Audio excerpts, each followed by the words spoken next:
नमस्कार दोस्तों, आप देख रहे हैं भोजपुरी प्रो। दोस्तों आप लोग बता दो कि बहुत ही बवाल खबर निकल कर आ रही है खेसारी फैंस के लिए। जी हाँ दोस्तों, आप लोग बता दो कि दबंग स्टार खेसारी लाल यादव जी बहुत ही धमाल पोस्टर लॉन्च किया गया है। दोस्तों आप लोग बता दो कि जिस गाने को रिलीज किया जाएगा SRK म्यूजिक से। जी हाँ दोस्तों, आप लोग बता दो कि अभी सोशल मीडिया के माध्यम से रिलीज किया गया। जी हाँ दोस्तों, आप लोग बता दो कि दबंग स्टार खेसारी लाल यादव बहुत ही बवाल गाना आप लोग के बीच कल यानी आप सबके बीच SRK म्यूजिक से रिलीज किया जाएगा 6:30 पर। जी हाँ दोस्तों, आप लोग बता दो कि वीडियो सॉन्ग्स डायरेक्ट रिलीज किया जाएगा।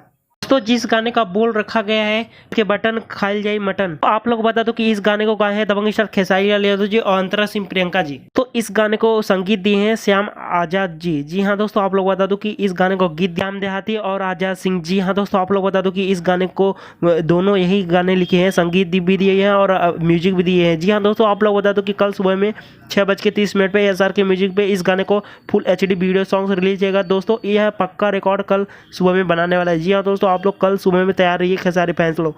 अगर हमारा वीडियो पसंद है तो हमारे वीडियो को लाइक जरूर कीजिए और ज़्यादा से ज़्यादा चैनल को सब्सक्राइब करें, बगल वाली घंटी को निशान दबा दें। जय हिंद, वंदे मातरम।